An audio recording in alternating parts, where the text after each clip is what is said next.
And because with the ego, because you're generating all these ideas of yourself and what you want, you need to build an identity to house all that. And that becomes your ego. And so, you start having these thoughts and, your response and your reactions in order to handle all that energy. And one day I realized, I was like, oh, none of that's me. None of that's me. Like, I don't want to be like that, really. Like, I'm doing it because I think I have to in order to get where I want to go. But it's not me. Like, I'm much, the real version of me is a lot calmer than that, and it's a lot more peaceful. It wants to be peaceful. It doesn't really want to go out and be on social media all the time and trying to tell everyone that, oh, I've got the answer to this and that and the other. I don't. I'm just sharing my experiences. It's a very the best way to think of it is, and this is when you start to tune into your truest self. For me anyway, and I've sort of found this with talking with others as well. You start to get these memories of when you were younger, and these memories are moments when, if you look back and think about it, well, I was really felt like myself then. I was connected to my environment and I was happy in my environment for no real reason whatsoever. As kids, we're happy for no reason.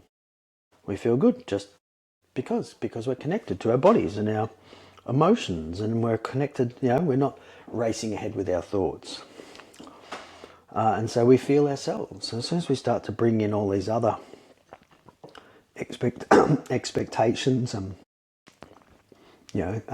other people's desires and trying to keep up with everyone else and do what everyone else is doing, and thinking that we're going to miss out if we don't, we start to bring in all these extra pictures into our mind, and these extra pictures bring all this energy, and then we've got all this energy and we're trying to fit it into these moments that don't need all that energy, and so it has to go somewhere, and it tends to turn into stress. And then, we find ourselves in jobs we don't like, and we find ourselves in relationships we don't really want to be in. And it just compounds. Whereas what I'm finding is that the answer isn't, and I keep saying this, that, it's not an answer we're looking for. Like I said, there's plenty of answers out there. There's thousands and hundreds of thousands of answers out there of people that, have a different way of doing things.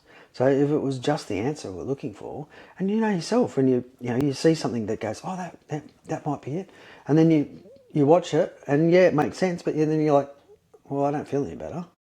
That hasn't really changed anything. So I think, and I keep saying, if it's not the answer, in order to get the right answer, you have to have the thing that comes before it, which is the right question. So what is the question?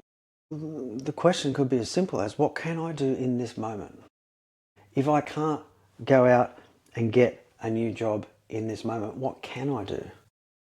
If I can't do anything at all, what can I do? Well, then I can work on myself. I can make sure that I'm calm and relaxed and feeling good, so that when the opportunity arises that I can do something, I'm not in a pit.